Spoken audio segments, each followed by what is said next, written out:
Hola gente de YouTube, soy Helchiro y hoy, después de tanto tiempo sin subir un mísero video, vengo a hablarles de un libro que terminé de leer hace poco y que al menos en la comunidad en español ganó cierta fama hace unos meses cuando se publicó en nuestro idioma. Estoy hablando, como ya vieron en el título, de La Plegaria de la Calle, libro escrito por Gareth Harrahan y que a su vez hace parte de una trilogía llamada El Legado del Hierro Negro, siendo el primer libro de dicha trilogía. La Plegaria de la Calle, o The Gutter Prayer en su idioma original, se publicó originalmente en el año 2019. Como ya dije, el autor es Gareth Harrahan, quien es más o menos famoso por escribir libros de juegos de rol, pero también tiene algunas otras historias de fantasía e incluso ha escrito algo para el universo de la Tierra Media de Tolkien. En español, este libro se publicó en 2021 de la mano de Gammon Fantasy, que es el sello de fantasía de la editorial Trini Vergara, y también es relativamente nuevo, pues solo tiene 2 años aproximadamente de que comenzó a publicar. Y debo decir que en mi humilde opinión lo hacen muy bien, ya por el simple hecho de que siempre haya una edición española y otra para Latinoamérica, ya no puedo hacer otra cosa más que recomendarlos.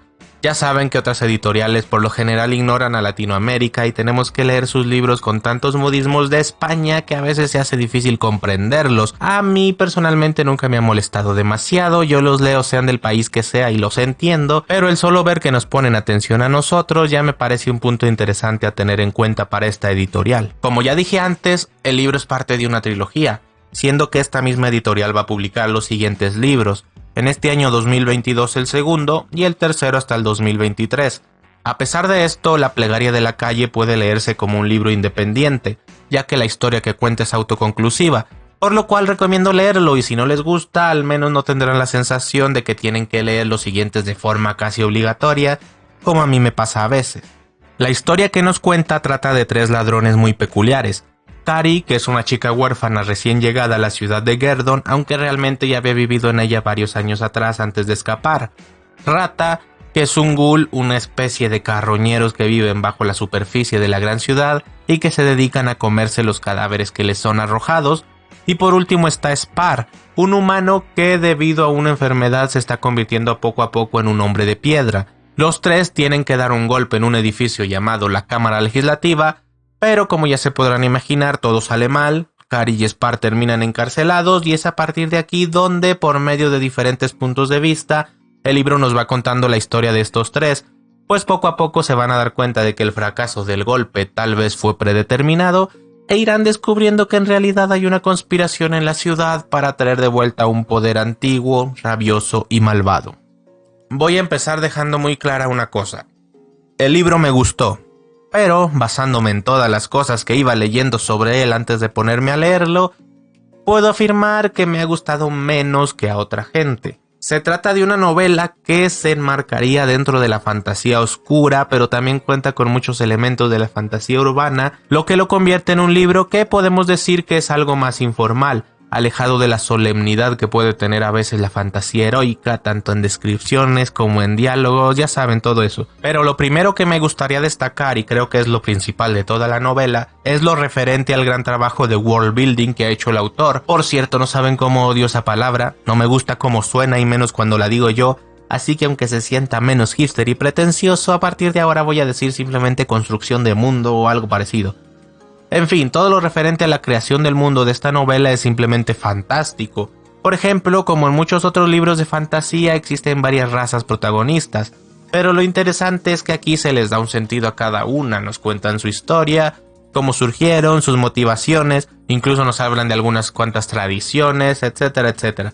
Por ejemplo, nos dicen que los ghouls eran los antiguos habitantes de la ciudad, quienes durante una escasez de comida comenzaron a comerse a los muertos, y con el paso del tiempo terminaron convirtiéndose en esos carroñeros que son actualmente.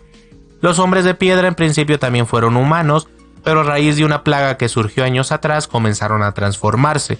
Es muy interesante cómo nos dicen que los infectados tienen que moverse, no pueden quedarse quietos por mucho tiempo, ya que si lo hacen el avance de la infección se acelera y los órganos internos se van petrificando, así que ni siquiera pueden dormir siestas muy largas y no quieren morir. Durante muchos años no existió una cura, incluso en la actualidad de la historia, si te infectas y no te tratas rápido, terminarás convirtiéndote en piedra tarde o temprano. En este mundo incluso existen los dioses, pero el autor no los presenta como literalmente deidades con forma física, ni siquiera de una forma más metafórica como podrían ser las religiones del mundo real. Aquí se nos cuenta que los dioses son simplemente enormes concentraciones de poder que son superiores a cualquier otro ser vivo y que de alguna forma han tomado conciencia, pero no pueden actuar directamente, sino que tienen que recurrir a la santificación, que es una especie de posesión del cuerpo de algunos humanos. Por medio de ello se canalizaría el poder de los dioses para luchar y también para hacer otras acciones. Es un concepto muy original el de los dioses que se cuenta aquí y personalmente me gusta mucho. De hecho, los grandes villanos del libro son los llamados dioses del Hierro Negro, antiguos dueños de la ciudad y que fueron encerrados siglos atrás, pero que ahora buscan regresar. Sin embargo, todo esto, por interesante que sea, no sería nada de no ser por la localización de la historia, pues todo se desarrolla en la gran ciudad de Gerdon, una metrópolis gigante y poderosa en medio de un mundo en guerra, pero que a pesar de todo se encuentra en decadencia, debatiéndose entre mantener o no su neutralidad en la guerra exterior, mientras por dentro las facciones no dejan de luchar por su control. La ciudad de por sí es un personaje más en la historia y me atrevería a decir que es el más interesante de todos. Sus calles, sus habitantes tan variopintos, sus secretos, la superficie, las profundidades de su tierra, todo está muy bien detallado y escrito y converge para hacer que el mundo donde se desarrolla la historia esté muy vivo. He leído muchos libros donde intentan que una ciudad sea parte importante de la historia, un personaje más, pero son muy pocos los que lo logran a este nivel. Sin duda la ciudad, de la cual nos salimos en todo el libro, es de lo más interesante de la novela, junto a todo ese lore de cada raza del cual ya hablé antes por encima. Estos elementos son en mi opinión muy buenos y están tan bien hechos que terminan opacando lo demás, a la historia y a los personajes de la misma. Ni una cosa ni la otra son tan malos, pero al menos para mí no brillan como lo que les rodea. Es un caso curioso el de la historia, pues es interesante lo que nos cuenta. De hecho, el prólogo me parece buenísimo con ese giro al final del mismo, y recomiendo leerlo por segunda vez cuando terminen de leer la novela y verán que gana bastante.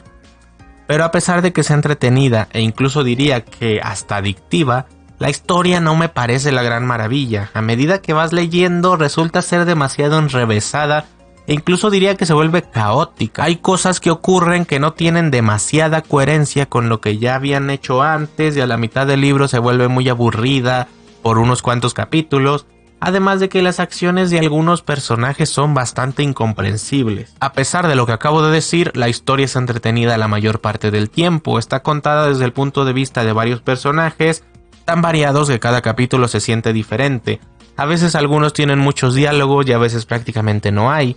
Depende mucho de las personalidades de los personajes. Por ejemplo, Spar tiende a hablar mucho, mientras que Rata y Kari son más de monólogos internos. Eleadora, otro personaje, es una erudita y sus capítulos están llenos de la historia de la ciudad, mientras que Here, un cazarrecompensas, nos muestra el lado más bajo de la ciudad y también algo de acción. En resumen, no es una maravilla, pero se deja leer muy bien. Y ya si hablamos de los personajes, existe una gran variedad de ellos, aunque algunos me parecen mejores que otros. Por ejemplo, dos de los protagonistas, Kari y Spar, son un tipo de personajes que ya hemos visto un montón de veces. Ella es la típica personaje ruda y autosuficiente que no confía en nadie, trata de vivir sola, solo se preocupa por un par de amigos y nadie más, termina causándoles bastantes problemas a su prima y la muy desgraciada no se preocupa nunca por ella. No me agrada mucho la verdad, aunque debo decir que es un personaje con varios matices y es interesante, pero esa actitud que tiene me parece bastante desagradable. Creo que si existiera de verdad yo no podría ser su amigo. Spar, por otra parte, es el típico hombre rudo que solo se preocupa por la justicia en una ciudad injusta. Es bastante plano en cuanto a personalidad, aunque tiene algunos matices como su pasado y sobre todo verlo lidiar con la enfermedad de piedra es bastante interesante. Lástima que sus pensamientos tan cerrados y planos tienden a opacar todo lo demás. Pero, así como estos dos personajes que no me agradaron del todo, también hay otros que me parecieron bastante más llamativos. Rata, el tercer protagonista, es el más interesante de los tres. No hablaré mucho de lo que pasa porque no quiero spoilear a nadie, pero los monólogos que tiene en sus capítulos son muy atractivos, además de que las cosas más llamativas suelen ocurrir desde su punto de vista. Algunos personajes secundarios como el cazarrecompensas y la erudita que mencioné antes, también me gustaron bastante. Uno se nota que es un hombre perturbado por su pasado, pero es astuto y lo demuestra más de una vez. La otra al principio parece la típica chica noble e insoportable, pero conforme va avanzando la historia y mientras uno lee todo lo que le pasa, se gana el aprecio del lector, y al menos en mi caso, me terminó interesando mucho más su historia que la de su prima. También hay otro personaje, una mujer llamada Alina, que no aparece mucho, solo al principio y al final del libro. Es una santa de uno de los dioses de la ciudad y un personaje que no llamaría interesante, pero sí es muy genial. Como dicen en España, mola mucho. Es un personaje que cuando aparece, el nivel de genialidad del libro sube bastante. Sin duda es el que más me ha gustado, pese a lo poco que se aprovecha. No quería hacer un video tan largo para mi regreso, pero me pongo a escribir el guión y no paro, así que voy a dejarlo por aquí.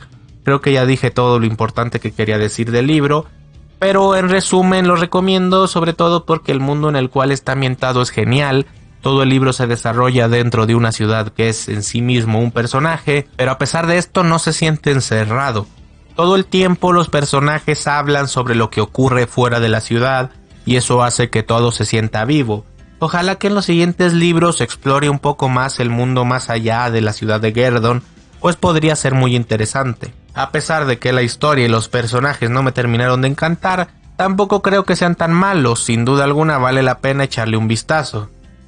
En fin, ya no quiero seguir hablando porque ya me duele la garganta, así que dejémoslo por ahora. Esta vez no quiero abandonar el canal por completo de nuevo, así que estaré subiendo videos cada pocas semanas, espérenlos con ansias. Y si les gustó, no olviden suscribirse, darle me gusta, que es gratis y según sé uno no se muere por darle a esos botones. Yo me despido por ahora, nos vemos en otro video, adiós.